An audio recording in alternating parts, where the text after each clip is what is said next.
Նշանակում է անկլավներին, դա նշանակում է, որ մենք մեր տարածքում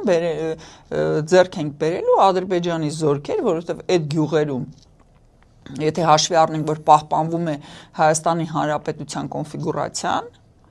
այսինքն ոչ թե այսպես կտրում են Հայաստանից մի մաս ու տալիս են Ադրբեջանին, այլ Հայաստանի տարածքում կան գյուղեր, որոնք ձեզ թվում այնտեղ գյուղացիներ են ապրելու, իհարկե ոչ, այնտեղ լինելու են ռազմական գառնիզոններ, այսինքն մենք մեր տարածքում ձեռք ենք բերում ռազմական բաներ, ռազմական թշնամի երկրի ռազմական ներկայություն եւ հաշվի առնելով Հայաստանի Հանրապետության գործող իշխանությունների անողնաշարությունը, ես համոզեցնում եմ, որ նրանց ռազմական մատակարարումը չի խոչընդոտվելու, այսինքն եւ զենքը եւ սնունդը, անխոչընդոտ հատելու է Հայաստանի Հանրապետության սահմանը